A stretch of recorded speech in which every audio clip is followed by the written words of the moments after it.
Hey guys, how are you? Coach here. Hey, this week I'm taking you to the drawing board. Figuratively, that is. We're going to talk about landscape design, some of the basic principles behind it, and how you should approach it, both for now and way down the road. Hey, I'm glad you're here. Let's get this thing rolling, shall we?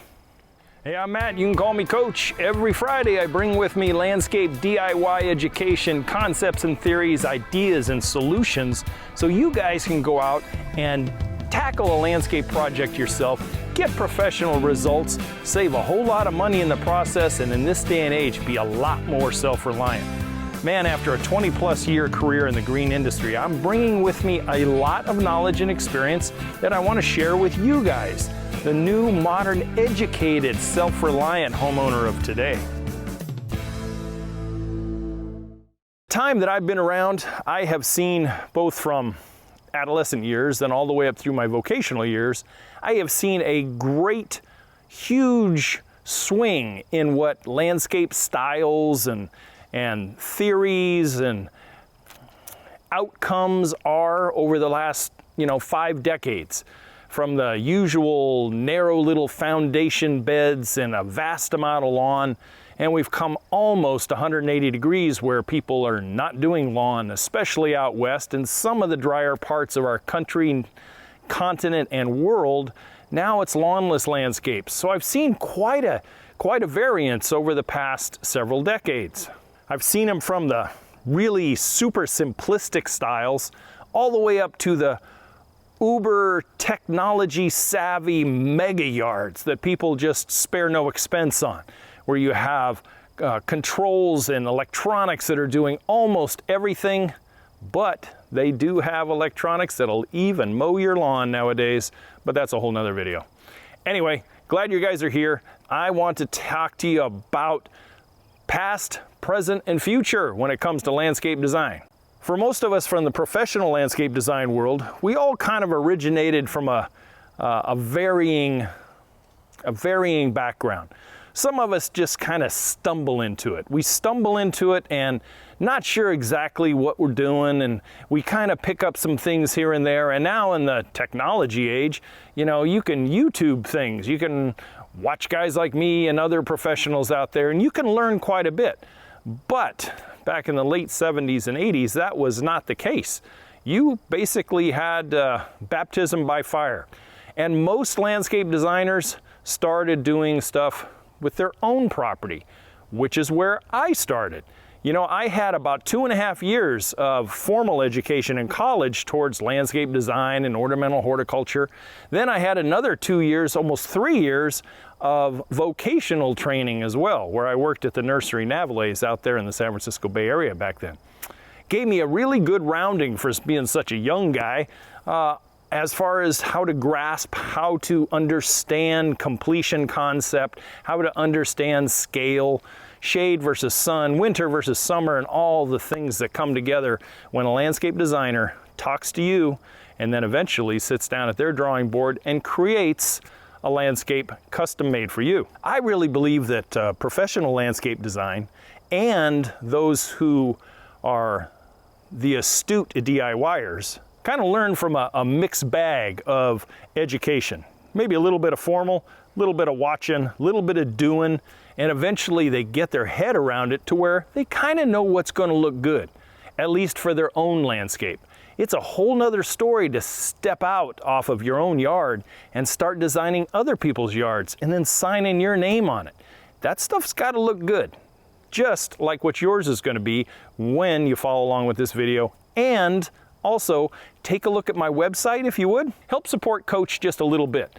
I've got a very inexpensive ebook there. We got some DIY 15-step checklists that you can really use. And if you're looking to really go big or go home, I have a very reasonably priced digital course, youryardcoach.com.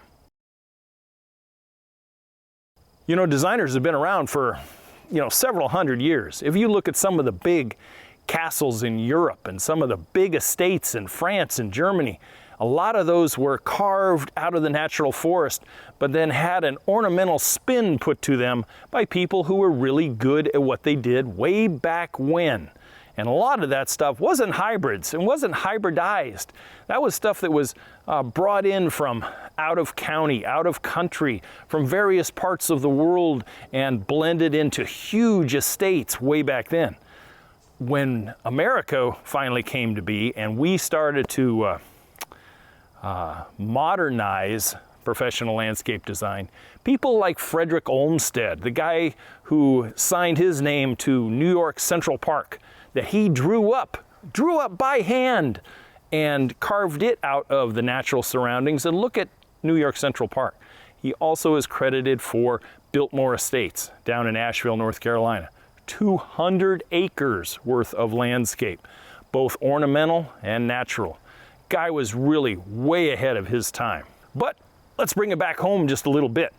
Let's talk about just simple residential landscape design. Something that you guys can very easily take on yourself with just a little bit of forethought, a little bit of creativity, and a little bit of due diligence. You can come up with a very nice landscape design that'll fit you and your family's needs perfectly today and 5 and 10 years down the road or beyond. Like I mentioned to you a couple of weeks ago in the planning your landscape thing.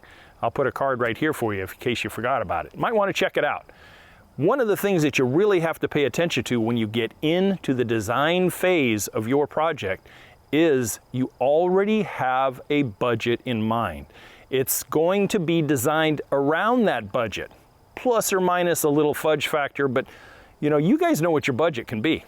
Don't go designing a $50,000 landscape if all you can afford is $5,000. It just doesn't make any sense. Then when you get it all done, that design is going to match that budget. Here's the only exception to that, and that is you could go really big on your landscape design. You can plan out your yard, your landscape for the next 20 plus years if that's where you're going to be. You can do that as a DIYer in phases. A lot of the work that you'll do in phase 1, demolition and site clearing and underground work, that can all be done in preparation for phase 2, phase 3, phase 4, and so on. That way, if you're going to put a shop in the backyard someday, you've got the electrical conduit already there and pull rope ready to go. If you want gas lines for an eventual outdoor kitchen, you got those underground too, and they're capped off, ready to go. See where I'm going? That's the advanced thinking that I want you guys to really get your heads around when you sit down to your drawing board, at the kitchen table or at the computer, depends. So one of the stumbling blocks that a lot of DIYers have, they tend to sell themselves short design-wise. They think they know what they're doing, but they haven't done much research. They haven't done a lot of reconnaissance to go look at plants and see what's out there.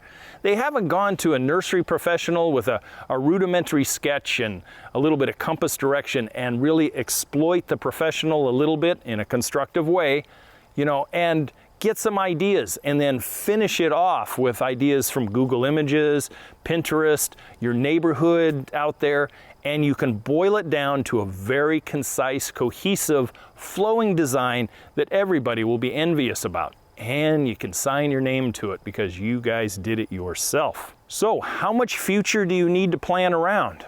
As you're sitting watching this or listening to this, it's really a good idea to know. If you're 27 years old, I'm just going to pull it out of the air. Hypothetically, you're 27 and 28, you and your significant other, and you guys have your first house. And maybe your first house already has a yard in it. And you know darn well that your vocation is probably going to take you somewhere else within 3 to 5 years. That is not the time to go big unless you happen to be in a neighborhood that really calls for it and you guys have a checkbook to match it. Not a problem. But for most of us, this is the time where you kind of cut your teeth in landscape design. Maybe changing a few things in the existing landscape to spruce it up, maybe modernize it a little bit, maybe a little functionality or a little aesthetic value to it. That's going small at first, and that's baby steps in landscape design that'll work out really well, bolster your confidence, bolster your knowledge. Then maybe your second, third, or forever house, now's the time you can really unleash that creative knowledge that you've gotten over the past few years as a first or second homeowner, and now your forever house is coming around. So many times, someone who's 27 and 28 years old, your needs at least needs from your landscape, may totally differ from what your needs is when you're 50 or 60 years old.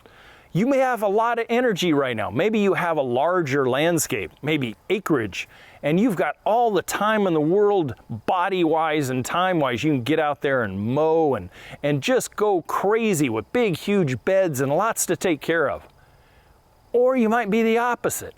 Maybe you're the type of guy or gal that is out there traveling globally for sales and management. You're going all over the dang world, and you're not home that much.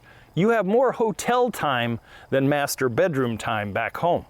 Now would be a good idea for the next 3 to 5 years to think about the lowest maintenance design you can come up with, and then make it so that it's aesthetically pleasing.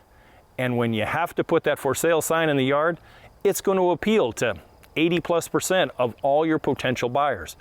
Don't go goofy with it, because then your buying public will be narrowed down, and that's not what you need. But in this day and age, low maintenance landscapes, minimal landscape care is in vogue. People are just way too busy career-wise, way too busy kid-wise, and way too busy, with just stuff. And so sometimes that lower maintenance design is really going to pay off for you in the long run. And hey, if the trend shifts by the time you sell, maybe you can spruce it up with something, a fancy lighting system or something that'll really appeal to potential buyers down the road. One of the principles that you really need to get your head around, and that is the principle of scale.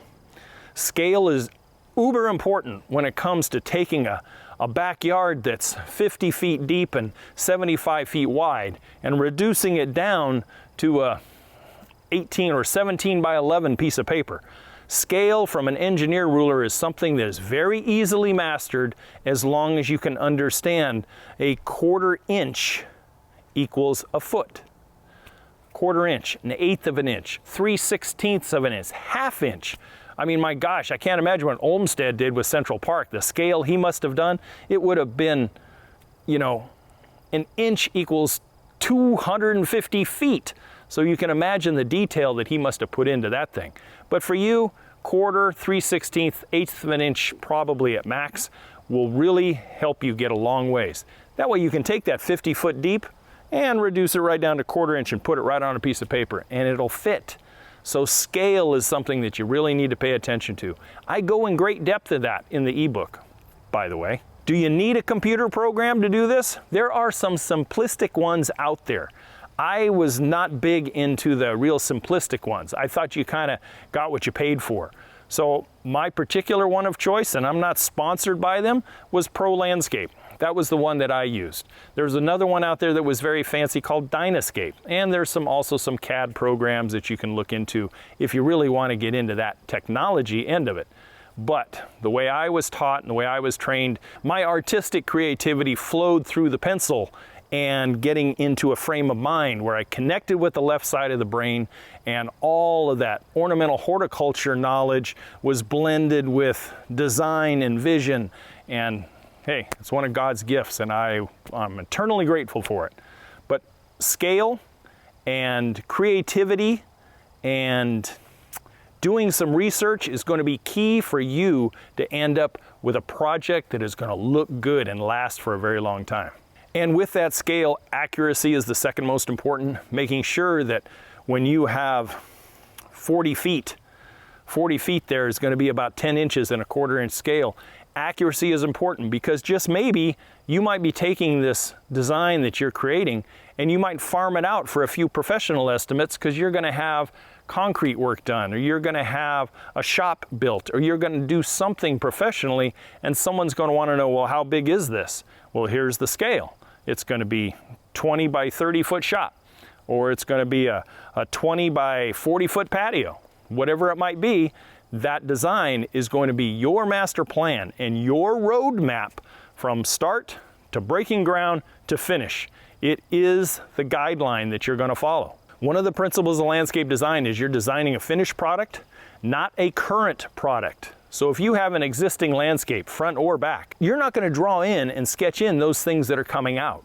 You're going to sketch in the things that are staying and then adding to with whatever type of plant material, hardscape, or whatever that you're going to introduce into this. But if you have 6 or 7 bushes on the side of the house and you know they're coming out, those should not be on your landscape design. So in this landscape design, your detail is going to be up to your own understanding so that you can know what's there now. And if you pick that thing up 2 years from now for phase 2, you will know what it is.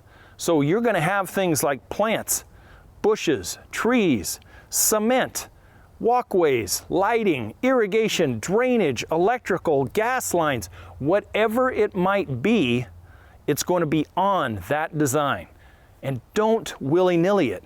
Take your time. Do not expect perfection the first time. Maybe you have to do 2 or 3 scratch copies. You know, the old start over thing.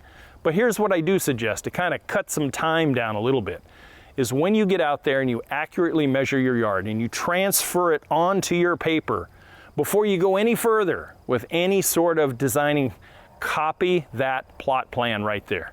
It's accurate, and you can add various things and have a few copies, and then eventually one of those copies is going to boil down to your finished landscape design.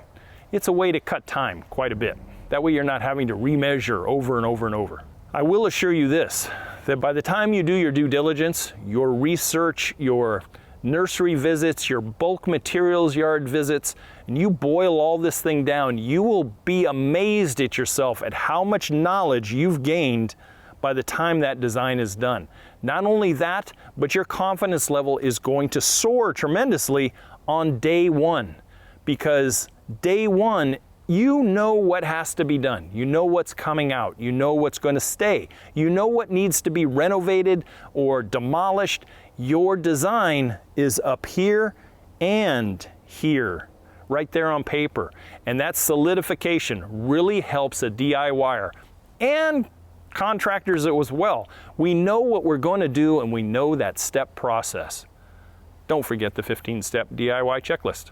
You know, like I said earlier, as you march through time, through your 20s, 30s, 40s, 50s, 60s, and beyond, your needs and wants from your home and your landscape are going to change. They're going to increase, they're going to decrease, depending on the lifestyle you have chosen. Are you going to be more entertaining when you're older, or are you going to be more entertaining family and friends when you're younger? How many kids, pets, homesteading, whatever it is, your design is going to reflect that as you go through time. Will there be changes? Yeah, and there should be. You should refresh things a little bit to stay with the times and to stay with more modern plant material, so you're not ending up with green and purple meatballs out there everywhere. You actually have natural plants because you made a good selection from the beginning. But we can't help Mother Nature. Sometimes she sweeps in and she'll destroy a yard and you won't even know it's coming.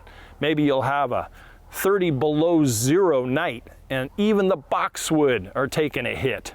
And look at last February, which is something I covered in this week's newsletter to my crew. You know, we couldn't predict last February and that cold snap that plummeted all the way to the, Gulf of Mexico, where Houston was getting, snow, for criminy sake. These are the kind of things you can't. But at least with a master plan, you have a way of replacing certain things. You really do. And that master plan is going to help you all the way down the road and beyond. Just let it evolve as far as what your needs and wants from your landscape are going to be. Lastly, if you honestly don't think that you can handle a DIY landscape design, farm it out. You may be able to put bushes out of the ground, but maybe you don't have that left brain creativity, or you don't have the time or the desire. I get it. Go out there and fork a few bucks out. Landscape design costs nowadays, depending on where you're at, can be anywhere from $400 or $500, $4,000 and beyond, depending on whether you get a real in-demand person or someone who's learning and not charging as much. But at least you'll have the perfection that you're going to cut a check for there and ready to go. Just make sure they explain it to you. So let's sum it up. Number one, we're always going to design to our budget. We're going to design accurately so that actually reflects. You can look at it and look at the area you're going to do and you go, yep, that matches. It does. So designing to the budget and designing accurately, 1 and 2. Design for the now and design for the later. If you're going to do this thing in phases, pros don't like doing phases very much, but DIYers are custom made for it. So think about what your needs are now and then 5 and 10 years down the road. Lastly, a few simple tools. Wow, these are real hard ones. How about a pencil? How about an eraser? How about a landscape template and that engineer ruler and some paper? Not too hard. Probably chuck out a whole 40 bucks total or thereabouts and you can get started. Hey guys, that's a basic look at landscape design, designing it for now and way down the road. Hope you picked up a few little tips on there. Hey, don't forget to check me this weekend over on the Wisdom app, where I'll be talking about this subject in a little different way. And on the Wisdom app, you can engage live, ask some questions. More than happy to talk to you right there on the Wisdom app. Don't forget the website, and I'll catch you guys next Friday, as always, every Friday. Take care, and to your landscape success.